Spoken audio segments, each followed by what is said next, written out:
पिताजी हमको निमंत्रण दिए हैं, दिए नहीं होंगे? जरूर दिए होंगे, क्योंकि हम उनकी पुत्री हैं और आप उनके दामाद हैं। हो सकता है कहीं डाक गड़बड़ा गया हो, तीसरा दिन शाम के वेला में कुंदन शास्त्री जी कथा देखेंगे, निमंत्रण भेजे हो, किसी के पास रह गया हो।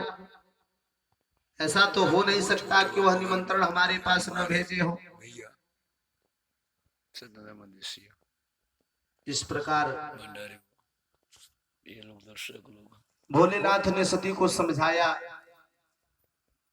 कि हे सती, जगमंडप बना, हम लोग के पास कोई निमंत्रण नहीं आया है और बिना निमंत्रण के हम लोग कैसे जा सकते हैं? जाते हैं कहां कहां, गुरु के घर किसी धर्म कार्य में बिना बुलाए जाया जाता है, लेकिन वहां तो हम दामाद हैं और बिना बुलाए कहीं नहीं जाया जाता है। कहते हैं कि आवत ही हर से नहीं, नैनन नहीं स्नेह, तुलसी तहान जाइए, जह कंचन बरसे मेघ। आवत ही हर से नहीं, हम आपके यहाँ आए, आप प्रसन्न नहीं हुए।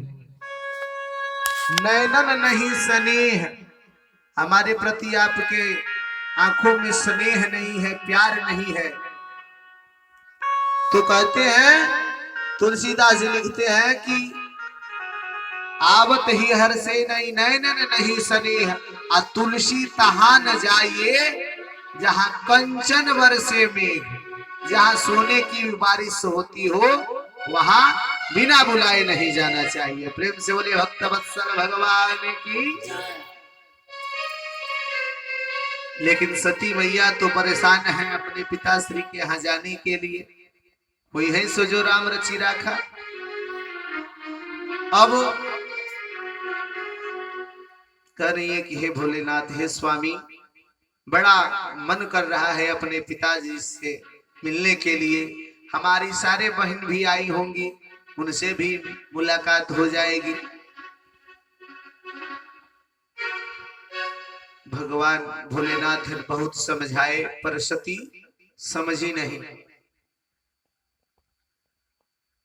इस प्रकार नंदीश्वर को बुलाकर कहा कि जाओ, सती को उनके पिताश्री के आश्रम जहां यज्ञ कर रहे हैं वहां पहुंचा दो।